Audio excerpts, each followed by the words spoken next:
Have you ever thought about the sheer amount of work that goes into becoming a manga artist? Like, there's so much, and it's so interesting to see like all of their working and like how it all works. Because one, you have to learn like basically all the art stuff you need to know.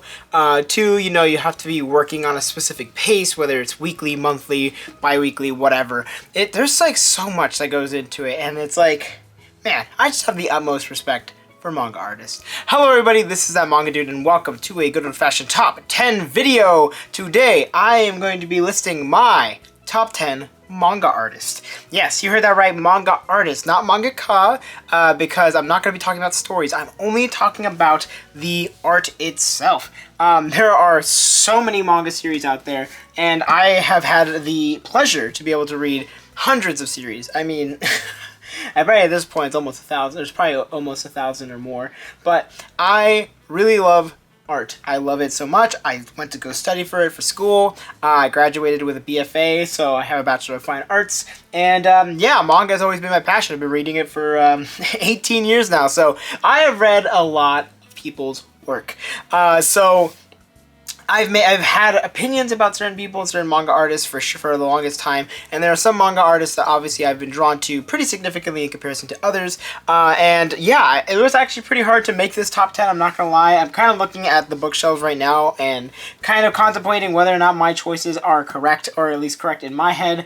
But I'm not gonna turn back now. I've already made my list, so I'm gonna make my bed and I'm going to sit in it. But I'm going to be giving out my honorable mentions. These are the ones that barely missed the list. They were very close to the top 10. I'll give a couple reasons as to why they're not in the top 10. So, first of all, Kamomi Shirohama, Witch Hat Atelier mangaka. I love her art. Her art's absolutely gorgeous, beautiful, wonderful. I've only read Witch Hat Atelier, so I think like if I read her other series, which is the Angel and Devil one, I haven't read that one yet. So, yeah, if I have more time with it, she'll probably crack my top 10 at some point, but for now, just not yet.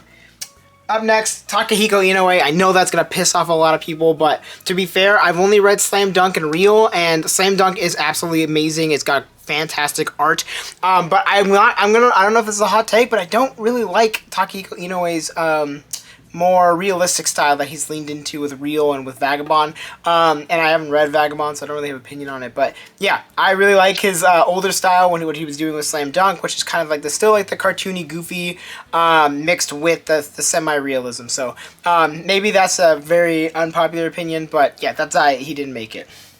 Number 3, Mitsuru Adachi. I just really like his art style. I will say his characters kind of lean into same face syndrome, where a lot of his characters look exactly the same. But there's something really charming about that old school style that he has, and I just like it a lot. And then Kazuki Takahashi. I mean, classic Yu-Gi-Oh! The Yu-Gi-Oh! Mangaka. Love his work, always have. He was probably the closest to being in the top 10, to be honest. And then Makoto Raikou, the Zatch Bell mangaka. Absolutely amazing art. I love it a lot. The action scenes are always really great. The character designs are fantastic.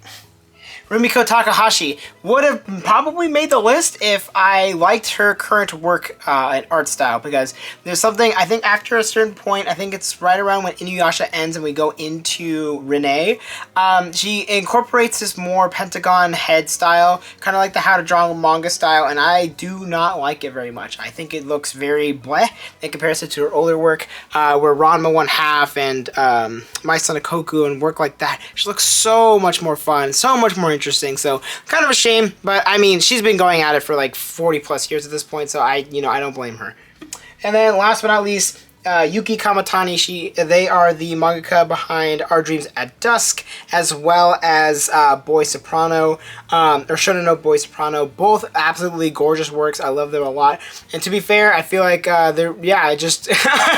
there's not much I can say as to why they're in the honorable mentions. I do really love their work. They just barely missed it.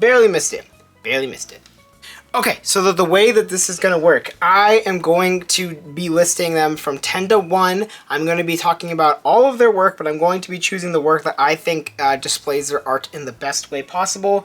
So yeah, this is going to be a fun one. So for number 10, we have ourselves Inio Asano. He is the mangaka behind Goodnight Poon Poon, behind Downfall, behind Solanin, one of my favorite manga of all time, but I think his art truly shines in Dead Dead Demons DDD Destruction. It is one of his longest series to date. It's fantastic and just has absolutely beautiful art. I've always really liked Inio Sano's art style. There's something about it. There's something about like the kind of goofy characters that he can have throughout his normal character designs, I would say. The backgrounds always look fantastic. I know a lot of them are photo bashed, which if you don't know what photo bashing is basically taking pictures from real life and kind of just incorporating them in the art and kind of like drawing over them in a way in order to draw out a background. So I know he's always done that. But I love his character designs, and I love like just the overall the way that things are posed, the way that things are composed, especially in composition with these things. Like, oh man, it's just like such a beautiful manga. So this one specifically, but all of his manga in general. If you like that kind of like more of like a simple style, like a juxtaposed, super intense, like heavily detailed background with these more simple characters, you'll love Inio Sano's work, especially for his art style. Alright, going into number 9, I actually only know one manga by this person, and also their short story collection, and that is going to be Kazo Kato is number 9. She has worked on Time Killers, which is the short story collection, and my favorite of her work in terms of the art style, it's Blue Exorcist. I mean, I love Blue Exorcist, and one of my favorite things about it is the art is so good. I mean, let's just look at this really quick. The action is fantastic with great character designs, like just easy recognizable characters, and they all stand out from each other even if they start to look a little bit similar. Some beautiful, absolutely gorgeous backgrounds, just like really good paneling as well. I'm gonna be saying that about a lot of these, but that's because it's true. But man, Kazo Kato especially, and just keeps getting better, by the way, as you move throughout Blue Exorcist. Blue Exorcist Volume 1 still looks really good, but when you start to get to those later volumes, like volumes 20 to current, which is 29, I believe, man, the art gets so cool. The action is fantastic and like visceral. You feel like you're there. Kazo Kato has always been really good at drawing action and stuff like that. So super happy to talk about it. Kazo Kato, number 9. Alright, coming into number 8, we currently have 2 series out in English from them. That is Lost Lad London as well as Glitch, and that is going to be Shima Shinya, and the work that I think displays their work the best is going to be Lost Lad London. Shima Shinya has such an interesting, unique style, something that I've never really seen before in manga. You know, you could say like, oh, you could probably point out something like, oh, this reminds me of whatever, but there's something that's so unique about it. A beautiful mix of like kind of unconventional art styles and like just almost like a Western style as well. A good mix between like Western and like manga influences, Western Eastern comics influences put together. Some actually really fascinating, interesting compositions across the board. Some really great artwork. Oh man, I just love the artwork so much. I love like whenever they use like heavy blacks just to really help pop things out. Makes it look really good. I love the character designs as well. Like facial expressions are fantastic. They're just really flipping cool, and like it's such a unique style, something that I've never truly seen before, and I just love it so much. I think definitely give it a shot if you're looking for something that's a little bit more unique on the art style like spectrum or whatever you want to call it, because it really incorporates a lot of really cool abstract art forms and like ideas. So yeah, Shima Shinya, number 8. Coming in at number 7 is an unsurprising one. I think for most people, they probably would put him higher, but that is going to be Naoki Urasawa. That mangaka is 20th Century Boys, Pluto, Mujirushi, Master Keaton, Monster. Currently, what's the current series? It's Asadora, as well as Yawara, Pineapple Army, and I think there's like one other one. But the one that I think shows off his work the best, that is going to be 20th Century Boys. I think 20th Century Boys is absolutely like beautiful in so many different ways. But I think what I love most about Naoki Urasawa is that he's so good at creating unique characters with a variety of body types, not like using them as a joke, not really using stereotypes in any way. Every character looks unique, fascinating. Looks like it's been well designed. A lot of time spent just trying to figure out how to create these characters, and it really shines, and specifically in 20th Century Boys. I think there's a lot of amazing character designs in this one. He's probably my favorite character designer out of all of the people in this list, because I just love the way that he draws characters. I think they're just great. And then, that's not even talking about the pretty awesome backgrounds, the really solid paneling that we get in basically every series. Just a really good artist across the board. I love Naoki Urasawa's work. Alright, coming into the halfway point, we are getting into 10, 9, 8, 7, and number 6 is going to be Kenji Tsuruta. That is the mangaka behind Eminon, Captain Momo's Secret Base, and what I consider to be his most beautiful work, at least in terms of art style, is Wandering Island. Wandering Island is just a beautiful incorporation of the amazing character designs that he always has, that really cool, sketchy art style, but as well as like showing that he's really great at drawing planes, really good at drawing vehicle designs. I find vehicles to be one of the hardest things as an artist to draw, and he draws them so seamlessly. They fit in so well with his already really cool art style. Yeah, I just think it's great, and obviously like seeing like all the color stuff as well is awesome. Just some like really intricate and like kind of like unique little details that he always puts into everything. Like the maps are super realistic and what you would expect. Like just it's so good, and I love the shading that he uses as well. There's just a lot of great stuff, some absolutely fantastic paneling. He's probably one of the best in terms of creating atmosphere with no dialogue, in terms of especially just using the art to express movement, to express like the quietness of all of his stories. I think really shines through, specifically in Wandering Island as well as Eminon as well. So yeah, I love Kenji Tsuruta's work, and I'm super happy to be able to own so many of his work. Alright, coming into the top 5, yeah, there's a lot of really great series coming up and a lot of great mangaka. So number 5 is probably one of the more unique ones as well. I would say akin to Shima Shinya. Definitely a very unique art style, and that is going to be Natsume Ono. Natsume Ono has a ton of work out there, so I'm just going to show them here on screen. But what I think to be her most beautiful work is Not Simple. So what I find so fascinating about Natsume Ono's work is that like a lot of the designs are very simple, but you can tell that they have a strong understanding of the human body, anatomy, because no character truly looks like weird, if that makes sense. And they look like they all fit in the same world. Like whatever basic anatomy they're using is very simple and stays consistent throughout all of their series, and just gotta love that. You gotta love that so much. I love like the really unique art style. I love how everything is paneled.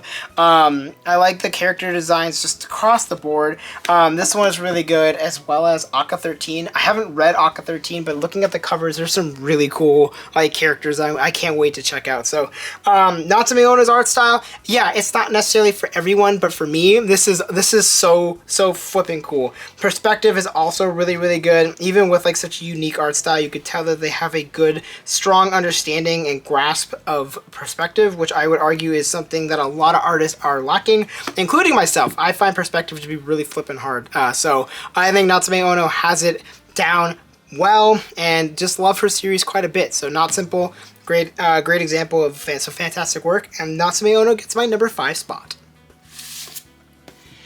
Alright, coming into number 4, so right before our top 3, this one actually, this mangaka recently just moved up on my list. I was thinking about it more, and I'm just thinking about like how much I love all of his work, especially the art style is so, another really unique one. As you can tell, I tend to like series that don't look like the norm, and that is going to be Taiyo Matsumoto. He has a ton of work as well, so I'm going to be slaying a lot of his works here, but what I think to be his best in terms of art style is Tokyo These Days. This is the most recent release that we've gotten from, or one of the most recent releases that we've gotten from Taiyo Matsumoto, and it's so beautiful. There is some absolutely gorgeous work. I love his incorporation of ink wash to create backgrounds. I love like the good mix of like line art and like using that as a background, using that for his character designs.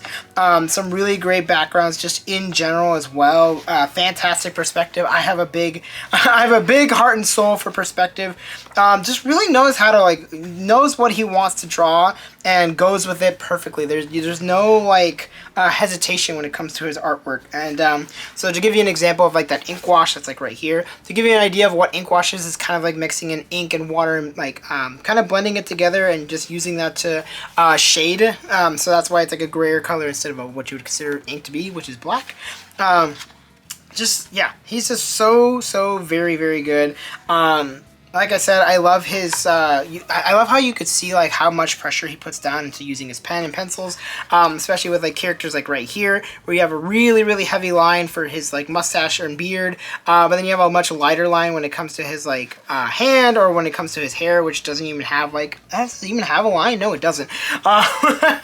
So Taiyo Matsumoto is just like an expert in experimenting and being like, trying new things, especially with his art. Like you can see kind of an evolution as you move throughout his work, and like get to see like what he's trying to go for with each story. Go Monster looks really different. Like there's always a consistency, but there's always something just a little bit different about every one of his stories, and that's what I just love about reading Taiyo Matsumoto's work, especially looking at the art styles. It's just so good, and Tokyo these days is fantastic. So my number 4 spot goes to Taiyo Matsumoto. And the top 3 should almost surprise literally no one, but my number 3 spot is going to Haruichi Furutate, and with their only work that I know of, Haikyuu. I love Furudate's art style. I love it so much. I love how much it has grown from volume 1 of Haikyuu all the way to volume 45. Some really, really great character designs, iconic ones that you just remember forever. Some absolutely gorgeous backgrounds. Like you could tell they know how to draw crowd shots. I love the way they draw action. There's so much movement, so much like strength to it. Like look at this, even from like the beginning, volume 1 itself. Like there's such a nice movement that comes in with Kageyama's arm moving down. There's such a beautiful movement. You know exactly how hard he's hitting the ball with how like so much, there's so many speed lines. It just looks so flippin' cool. And you could just tell that like they know what they want to do with their like lines, what they want to do with their characters. This is another great shot as well. And this is just from volume 1. I mean, there are so many good spots, so many good like parts to remember, and not just for story, but also just for like the art itself. Like seeing like Ushijima spike a ball for the first time, and like how like exciting and strong and powerful it is, and like just seeing like characters block, watching Tsukishima like take a ball right off his hands and kind of bending his fingers back. You just feel like the pain, but also like the congratulatory feeling whenever you read that kind of stuff. Really great at pulling out emotion with their art. I think Furudate is very, very good at that, especially in towards the later half of Haikyuu. So overall, fantastic manga art. I cannot get enough of it, and I'm really excited to see whatever Furudate comes up with next. Alright, coming in at number 2, like I said, should surprise absolutely no one, and it's not, I would say, towards the top of most people's lists, and specifically for mine, and that is going to be Kaoru Mori with their manga Emma, Shirley, and my favorite, A Bride's Story. If you want to talk about detail, if you want to talk about just the crazy amount of detail and everything, Kaoru Mori is the first I think about. I mean, just from flipping open this first volume, just look at the crazy amount of detail that went into all of these doors. You could tell like how deep everything is. The depth is done perfectly. But I love how simple it can get too. If you look at these leaves here, there's like no detail here. It's really just black. Like there's nothing here. But it looks so good within this page itself. It looks great. It helps it to pop out, and you can tell like this is closer to us. Really good at depth of field. The perspective is fantastic. The character designs are amazing and well detailed and like well researched as well. What I always loved about reading Kaoru Mori's like back pages, like talking about like how they behind the scenes and kind of stuff. My favorite stuff is how they're always talking about that she's traveling, she's learning about stuff. Like she's always fascinated by different cultures, and I think she does them in such a nuanced and such a unique way, while also keeping it, you know, realistic. like what you would expect for like these places, whether you're in Victorian England or whether you're in Asia. All of the like costumes and outfits are based around like outfits that people would actually wear during the times that they were created, and I love that about her series. I think you could tell she puts in a lot of work, a lot of time to research, and then also just to keep drawing. I mean, like some of these drawings, it's like who knows how many times it took to get them down like the first time around. Just absolutely beautiful stuff. Like there's so many characters, there's so much life and vibrance when it comes to like the character designs and all of their faces and things like that. So overall, man, Kaoru Mori just barely missed my top spot. But there is one manga artist that I highly doubt I'm ever going to remove from there, and yeah, we'll get to that when we get to that. But Kaoru Mori 100% deserves my number 2 spot.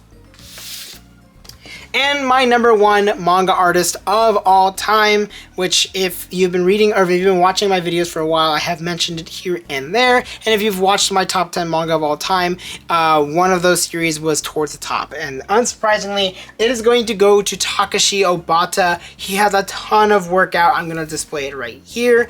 But the one that I think has his, where he looks the best in his art style is going to be Bakuman.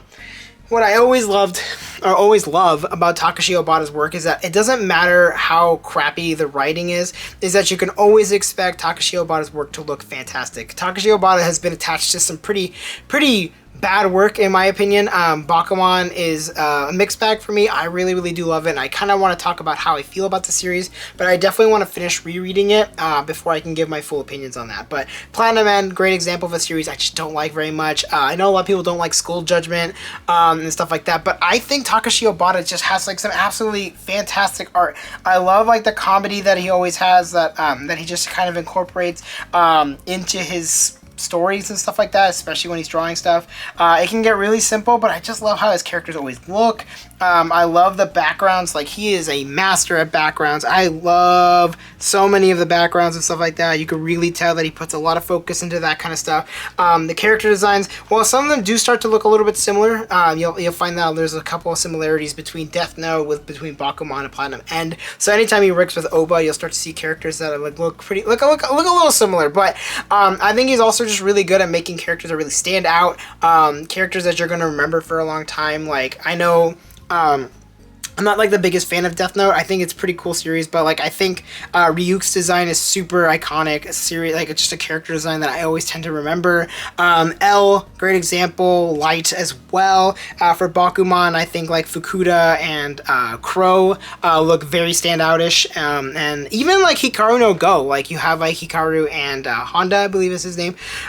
So many great character designs just across all of those series, and I just love how everything looks. I don't know. There's a certain way that he draws stuff. I love his, like, especially his chapter designs or chapter titles look fantastic. Some of my favorites in all of manga. And Bakuman, yeah, just really stands out in that way. So overall, I just love Takashi Obata's work. I think he's just really good at backgrounds. I love his character designs, and even like just the little things like the posing and the paneling and things like that are very, very good. Yeah, you could tell he's been at it for a while, and I just really love and respect his work. So yeah, that's gonna be it for my top 10 manga artists.